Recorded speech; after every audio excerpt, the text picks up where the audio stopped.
My name is Hannah. I'm 24. I manage nights at a boutique hotel in Nashville. Mom texted, "Come see Grandpa. It's important." The message felt sweet. Too sweet. An Uber dropped me at his house. Gravel crunched under my heels. Before I reached the steps, Grandpa called out, "Why are you arriving in an Uber?" "What happened to the SUV I bought you?" My mouth opened. Nothing came out. Then the front door swung wider. My mother appeared behind him, smiling. She didn't wait for my answer. She spoke like it was settled. Her sister needed it more. She said, "New job, baby coming, reliable transportation." Grandpa's hand tightened on the railing.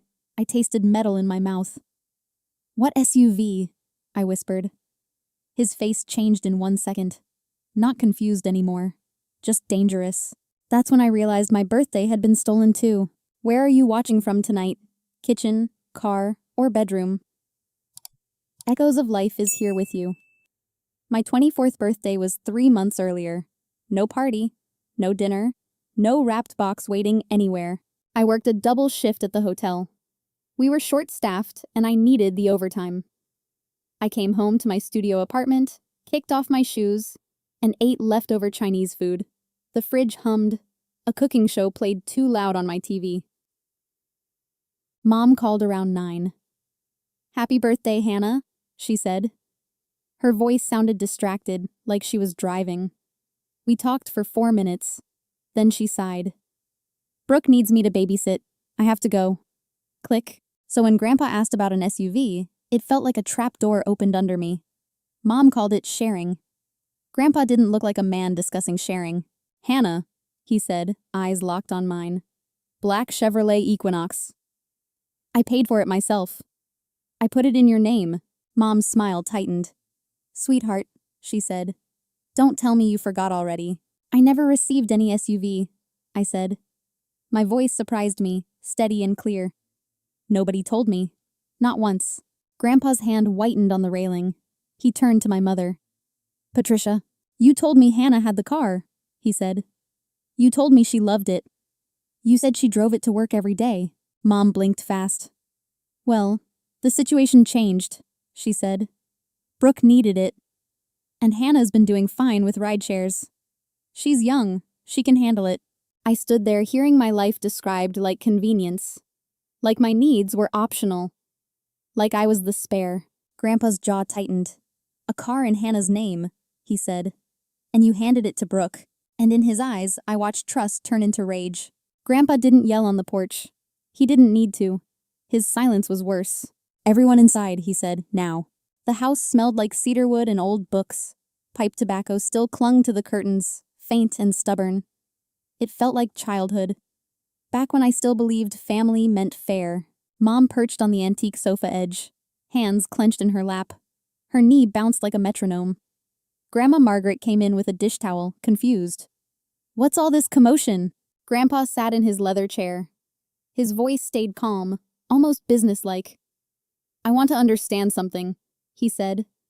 "When I bought that SUV, I asked you to call Hannah. You told me she picked it up. You said she cried when she saw it. And you sent me a picture." My heart clenched. "A picture?" I repeated. Mom's face drained of color. Then it clicked. "Was that photo taken at Brooke's house?" I asked. Because 3 months ago, Brooke posted a black SUV. She wrote, "My husband surprised me." Everyone cheered in the comments. I even liked the post. The room went dead still. Grandma's mouth opened, then closed again. My mother tried to smile. "Let me explain," she said quickly. But her voice sounded thin now. "I thought about my whole life. Brooke got tutors when she struggled. I got try harder. Brooke got lessons and new clothes. I got hand-me-downs and silence. At 16, I bagged groceries after school. I bought my own supplies and saved every dollar. When Brooke wrecked her first car, she got another. When I bought a used Honda, Mom borrowed it for Brooke. She returned it with a dent and no apology. Now, on this sofa, she looked at me like always. "Play along. Be the good daughter. Say you understand. Right, Hannah?" she said, soft and urgent. I felt my throat tighten. Then something in me let go. "No," I said. "I don't understand." I never did. And I'm tired of pretending I do. Grandpa's eyes didn't leave her. How did you transfer a car in her name? He asked. Mom swallowed hard. Her answer came out like a confession. I told the dealership it was a registration mistake. That's when I realized this wasn't favoritism. It was fraud. If this were your family, your life, what would you do? Comment 1 to stay quiet and let family keep robbing you. Comment 2 to call it what it is, theft, and blow it open. Grandpa didn't raise his voice. He didn't have to. Registration mistake? He repeated. His tone stayed flat. But the room tightened. Mom's hands twisted in her lap. Grandma Margaret sat down slowly, like her knees had given up. Grandpa walked to his desk. He opened a drawer and pulled a folder. Thick paper. Clean tabs. He set it on the coffee table. I have the title paperwork, he said. It's in Hannah's name. You had no authority to change that. Mom tried to speak. Grandpa lifted one hand. Stop. He pulled out his phone. He stared past us, like he was choosing a door to walk through. First call. A lawyer. No emotion. Just facts. Yes, I'm looking at fraud. Yes, the vehicle was titled to my granddaughter. Second call. The police non-emergency line. That one made my stomach drop. I had never heard him ask for an officer. Mom finally cracked. Daddy, please, she whispered. Don't do this. It's family. Grandpa's eyes snapped to hers. Family doesn't steal, he said. Family doesn't lie to cover it. Grandma's voice came out thin. I always wondered, she admitted. Birthday checks that vanished. Gifts your grandpa asked about. Patricia always had a reason, and I wanted to believe her. My throat burned. All those years I felt forgotten. It wasn't forgetfulness. It was interference. Grandpa ended the call. Then he looked at me. I felt seen in a painful way. I should have called you directly, he said. That's on me. I'm sorry, Hannah. I nodded once. My eyes stayed dry. I was too stunned for tears. Mom started bargaining. Brooke is pregnant, she said. Her husband lost his job. She needs the car. Think about the baby. Grandpa didn't flinch. Think about Hannah, he said. She needed it too. And she never got a choice. He made one more call. A towing company. Someone owed him a favor. I heard him give Brooke's address. Clear, exact, final. Not once did Mom interrupt again. She just shrank into the sofa, like a caught child. 30 minutes later, a truck rumbled outside. We all turned to the window. A flatbed backed into the driveway. A black Chevrolet Equinox sat strapped down. Sunlight flashed across its paint. The driver jumped down with a clipboard. Tow chains clinked against metal. My mother flinched at every sound. That's my car, I said. The words tasted unreal, like I was borrowing someone else's life. Grandpa nodded. Yes, and it always was. Mom pressed both hands to her mouth. Then she whispered, Brooke is going to kill me. That was when tires screeched on the street. Fast, angry, and a familiar engine cut off hard. Brooke had arrived, and she thought we stole from her. Brooke burst out of the silver sedan before it fully stopped.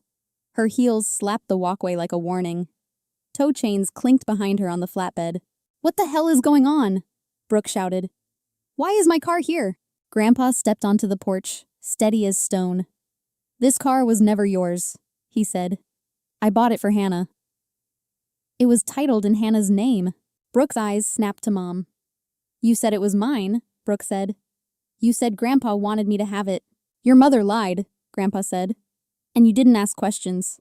Brooke lifted her chin. I'm pregnant, she said. I needed reliable transportation. I stepped forward, palms open at my sides. My birthday was 3 months ago, I said. I didn't even know this car existed. The key fob was still warm in my pocket. Brooke scoffed, but her voice shook. You're fine without it, she said. You always land on your feet. I swallowed the old urge to apologize first. I landed because I had to, I said. Grandpa cut through us. Inside, he said, now. In the living room, the air felt thick. The grandfather clock ticked like it was counting.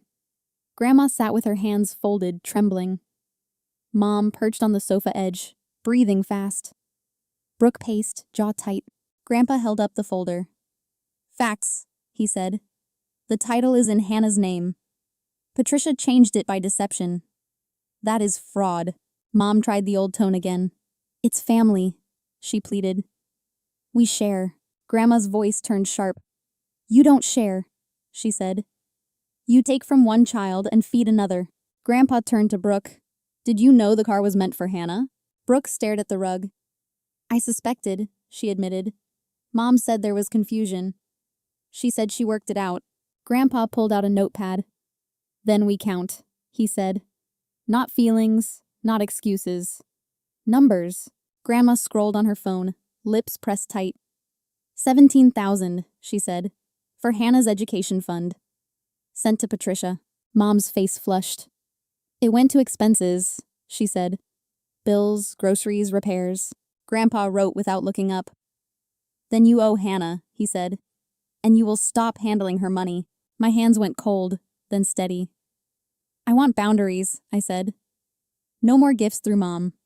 No more Brooke needs it calls. If I help Brooke, I choose it. Brooke's eyes flashed. So I'm the villain now? She asked. No, Grandpa said. You're the result. And this stops today. He looked at Mom. I'm changing my estate plan this week, he said. If anyone contests it, it goes public. Mom's lips parted, silent and terrified.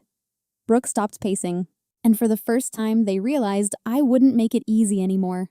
A week later, the Equinox sat in my parking spot. Black paint, clean seats, my name on the title. I opened the door and smelled new leather. My hands shook for a second, then steadied. It wasn't about transportation. It was about proof. Proof that I wasn't crazy. Proof that family wasn't a license to take. Mom called every day. Brooke texted in bursts, then went quiet. Dad sent one line. Can we talk? I didn't answer right away. I needed silence more than apologies.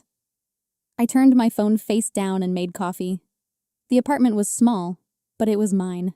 Then I called Grandma directly. Then Grandpa. No intermediaries. No, tell Hannah I said. Just real voices and real truth. Grandpa set one rule. Anything meant for me came straight to me.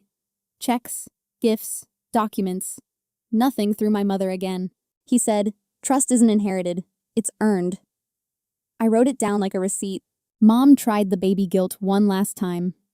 Don't stress your sister, she said. I kept my voice calm. I'm not stressing her. I'm stopping the pattern. At work, life stayed steady. Keycards, guest complaints, night audits. The lobby smelled like lemon cleaner and warm coffee. Driving home, the radio stayed low. My phone buzzed in the cup holder, unanswered. I crossed the river with both hands on the wheel. I still love them, but love doesn't require surrender. If they want me close, they can show respect.